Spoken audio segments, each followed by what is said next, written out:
আসসালামু আলাইকুম। মামের রান্নাঘরে সকলকে স্বাগত জানাই। আজকে আমরা বানাবো ডুমুর। সবাই চেনেন এটা।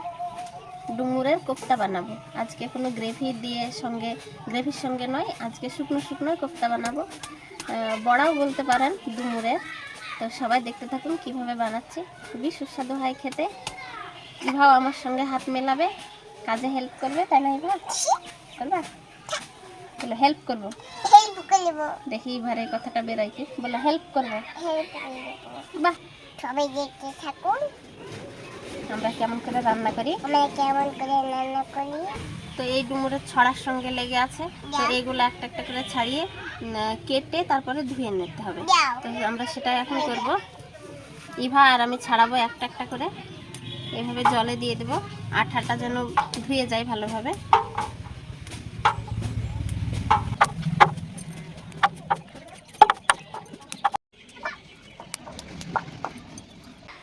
ইভা সব ছাড়ালো। ইভা না হলে আমি একা ছাড়াতে পারতাম না। হ্যাঁ, ওটা ছাড়াও। হ্যাঁ, এটা একটা একটা করে এখানে দিয়ে দাও। সব কাজ আজকে ইভা করছে। পরিষ্কার করে ধুয়ে নিতে হবে।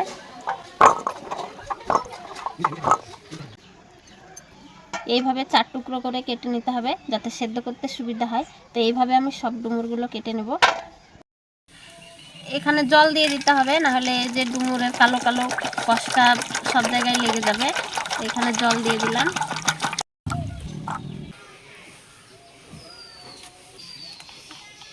কাটা হয়ে গেছে ডুমুর।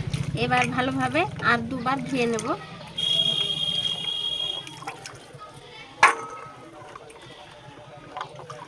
ইভা, ওই কি করছো? কি করতে বলবো? ধান্দা? না না, পানিতে হাত দেওয়া যাবে না। ওই ধান্দা থেকে তুমি ঢুকছ।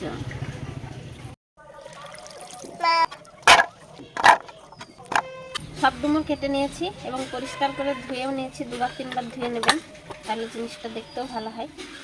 তো এবার সেদ্ধ করতে দেব। এখানে দেব পরিমাণ মতো লবণ, একটুখানি হলুদ। এবার দেব জল, ঢেকে দেব সেদ্ধ হওয়ার জন্য।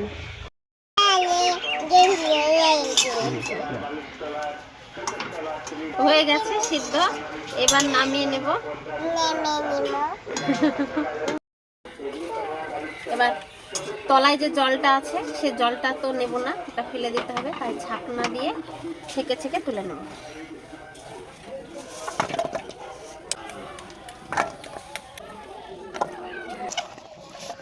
ঠান্ডা হয়ে গেছে। এগুলা এবার পেস্ট করে নিতে হবে। তা হাতে ভালো হবে না, তাই মিক্সিতে করে নেব।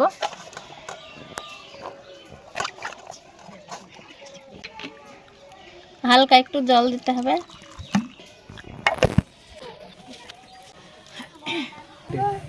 হ্যাঁ, ডুমুর পেস্ট করে নিয়েছি। এবার এখানে নিয়েছি সেদ্ধ করা আলু। আলু সেদ্ধ দেখানোর কিছু নাই, সবাই জানে, তাই দেখাইনি। তো এই আলুগুলো এবার হাতের সাহায্যে একটু ভেঙে নেব।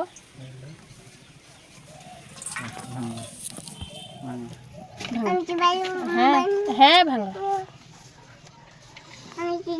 হ্যাঁ,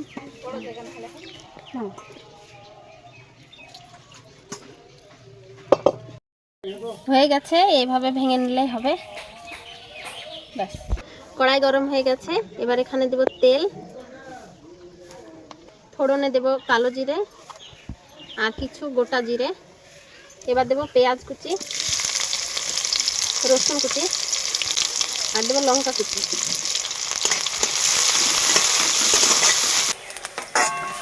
তরকারির স্বাদ হবে দ্বিগুণ। এবার রান্না করছে, তাই না? কেমন স্বাদ হবে, কেমন স্বাদ হবে?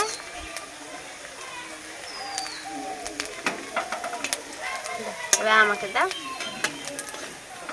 এবার দিয়ে দেব লবণ। এবার দেব হলুদের গুঁড়ো।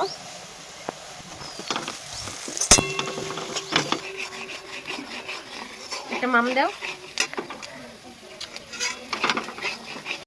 উপযুক্তভাবে ভাজা হয়ে গেছে। এবার দিয়ে দেব এই ডুমুরের পেস্ট আর দিয়ে দেব আলু ভেঙে রাখা আলুটা। আলু আর ডুমুর নাড়তে নাড়তে জলটা শুকিয়ে নিতে হবে। নাড়াচাড়া করতে করতে জলটা একেবারে শুকিয়ে গেছে। এবার নামিয়ে ঠান্ডা করে নেব।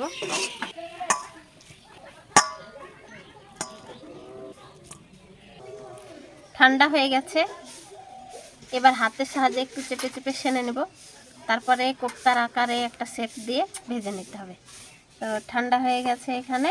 এবার এখানে দিয়ে দিতে হবে একটু জোয়ানটা একটু হাতে ঘষে ভালোভাবে ঘষে নিয়ে তারপরে দিয়ে দেবো। তো স্বাদটা একটু বেশি হবে।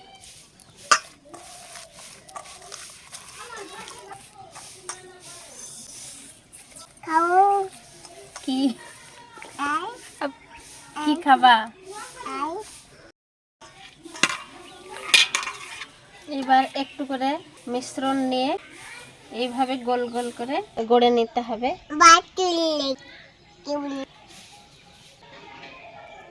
এইভাবে সব কোপ্তাগুলো আমি বানিয়ে নেব।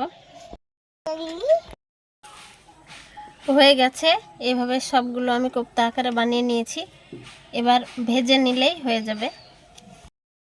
এবার আমি কোপ্তাগুলো ভাজবো আর ইভা খাবে, তাই না? ইভা কেমন করে খাবে? আচ্ছা, এখানে সাদা তেল দিয়ে ভেজে নিতে হবে। সাদা তেল দিয়ে ভাজলে গ্যাসের কোনো সমস্যা হয় না। এখানে ভেঙে নিতে হবে একটা ডিম। কোপ্তাগুলো ভাজার জন্য একটা ডিম লাগবে, যেহেতু এখানে ডুমুর আছে, তো সেই জন্য শুধু কোপ্তা ছেড়ে দিলে তেলের সঙ্গে গুলিয়ে যাবে। তো সেজন্য একটা ডিম ভেঙে এখানে গুলিয়ে নিতে হবে। হয়ে গেছে। এবার ওই একটা করে কোপ্তা ডিমের গোলায় চুবিয়ে তারপরে ভাজতে দিতে হবে। এবার এখান থেকে একটা করে কোপ্তা নিব আর এই ডিমের গোলাতে চুবিয়ে তারপরে তেলে দিয়ে দেব।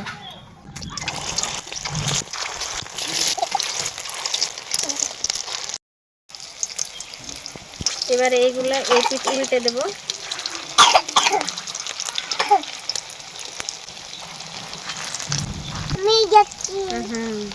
দেখেছি। হয়ে গেছে এগুলা। এবার তুলে নেব।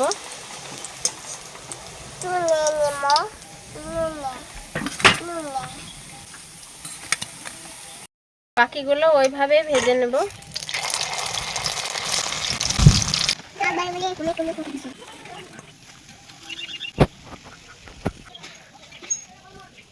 আছে আমাদের কোপ্তা।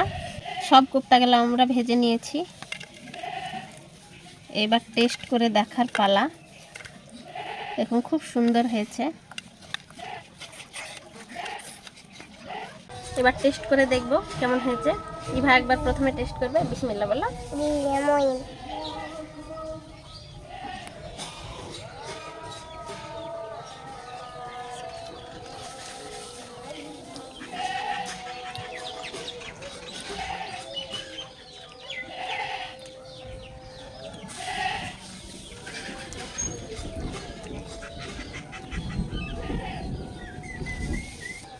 খুবই সুন্দর হয়েছে, খুবই সুন্দর হয়েছে। আপনারা যদি এইভাবে বানান তাহলে বুঝতে পারবেন কেমন হয়েছে। এই কোপ্তাটা শরীরের জন্যও উপকারী, যেহেতু এখানে ডুমুর আছে। ডুমুর তো আমাদের শরীরে অনেক কাজে লাগে। তো এইভাবে রান্না করে দেখবেন, খুবই সুন্দর লাগে খেতে। তো আজকের ভিডিওটি এই পর্যন্তই। ভিডিওতে যদি কিছু ভালো লেগে থাকে লাইক করবেন, কমেন্ট করে জানাবেন কেমন হয়েছে। আর এই ধরনের রান্না পেতে মা মেয়ে রান্নাঘর চ্যানেলটি অবশ্যই সাবস্ক্রাইব করে রাখবেন। সবাই ভালো থাকবেন, সুস্থ থাকবেন আর সাবধানে থাকবেন। Bye bye. Tata bye bye.